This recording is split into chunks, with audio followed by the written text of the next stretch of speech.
We humans are highly tech-savvy in today's times.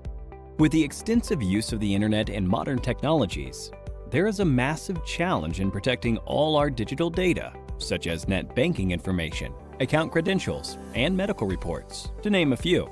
Have you heard about the deadly WannaCry ransomware attack? The attack happened in May 2017 in Asia, and then it spread across the world. Within a day, more than 230,000 computers were infected across 150 countries. The WannaCry cryptoworm encrypted the data and locked the users out of their systems. For decryption of the data, the users were asked for a ransom of $300 to $600 in Bitcoin. The users who used the unsupported version of Microsoft Windows and those who hadn't installed the security update of April 2017 were targeted in this attack. The WannaCry attack took a toll on every sector. Top-tier organizations like Hitachi, Nissan, and FedEx had to put their businesses on hold as their systems were affected too.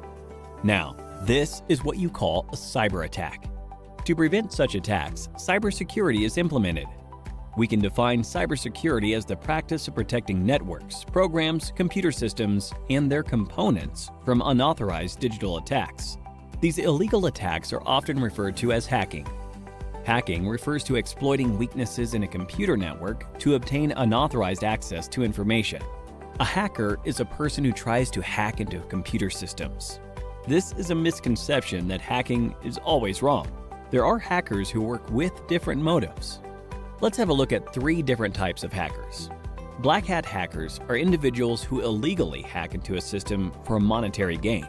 On the contrary, we have white hat hackers who exploit the vulnerabilities in a system by hacking into it with permission in order to defend the organization. This form of hacking is absolutely legal and ethical. Hence, they are also often referred to as ethical hackers. In addition to these hackers, we also have the gray hat hackers. As the name suggests, the color gray is a blend of both white and black.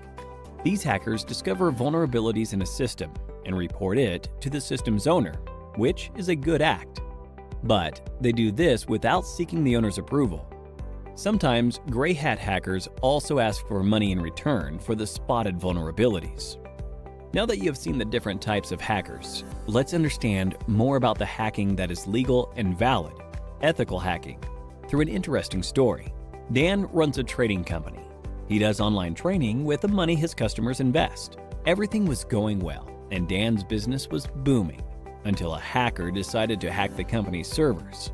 The hacker stole the credentials of various trading accounts. He asked for a lump sum ransom in exchange for the stolen credentials. Dan took the hacker's words lightly and didn't pay the hacker. As a result, the hacker withdrew money from various customers' accounts, and Dan was liable to pay back the customers.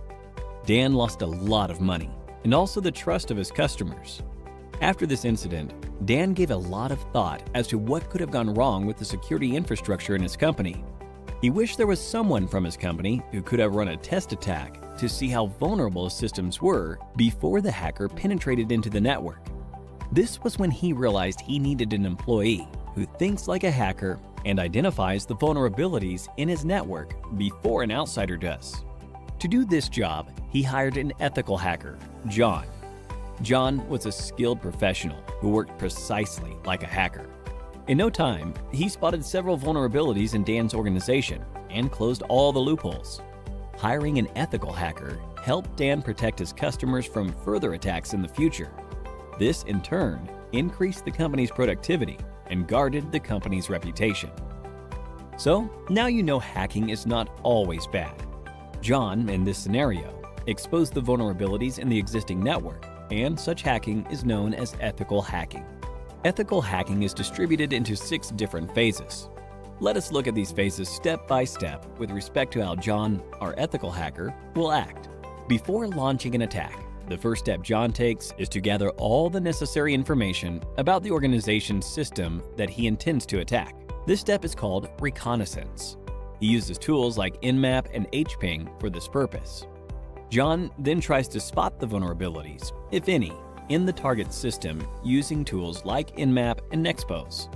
This is the scanning phase. Now that he has located the vulnerabilities, he then tries to exploit them. This step is known as gaining access. After John makes his way through the organization's networks, he tries to maintain his access for future attacks by installing backdoors in the target system. The Metasploit tool helps him with this. This phase is called maintaining access.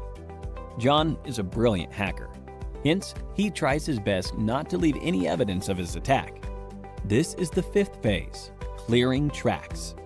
We now have the last phase, that is reporting. In this phase, John documents a summary of his entire attack, the vulnerabilities he spotted, the tools he used, and the success rate of the attack. Looking into the report, Dan is now able to take a call and see how to protect his organization from any external cyber attacks. Don't you all think John is an asset to any organization? If you want to become an ethical hacker like John, then there are a few skills that you need to acquire. First and foremost, you need to have a good knowledge of operating environments such as Windows, Linux, Unix, and Macintosh. You must have reasonably good knowledge of programming languages such as HTML, PHP, Python, SQL, and JavaScript. Networking is the base of ethical hacking, hence, you should be good at it. Ethical hackers should be well aware of security laws so that they don't misuse their skills. Finally, you must have a global certification on ethical hacking to successfully bag a position of an ethical hacker like John. Few examples of ethical hacking certification are Certified Ethical Hacker Certification, CEH, CompTIA Pentest Plus, and Licensed Penetration Tester Certification, to name a few. Simplilearn provides a cybersecurity expert master's program that will equip you with all the skills required by a cybersecurity expert. You could have a look at it by clicking the link in the description. So, here's a question for you. In which phase of ethical hacking will you install backdoors in the target system? A. Scanning. B.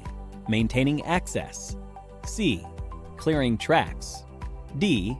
Reconnaissance. Give it a thought and leave your answers in the comments section below. 3 lucky winners will receive Amazon gift vouchers. The endless growth of technologies in this area is directly proportional to the number of cybercrimes. Cybercrimes are estimated to cost $6 trillion in 2021. Hence, to tackle these cybercrimes, organizations are continuously on the lookout for cybersecurity professionals. The average annual salary of a certified ethical hacker is $91,000 in the US and approximately rupees 7 lakhs in India. So, what are you waiting for? Get certified and become an ethical hacker like John and put an end to the cyber attacks in the world. We hope you found this informative and helpful. If you enjoyed this video, please like and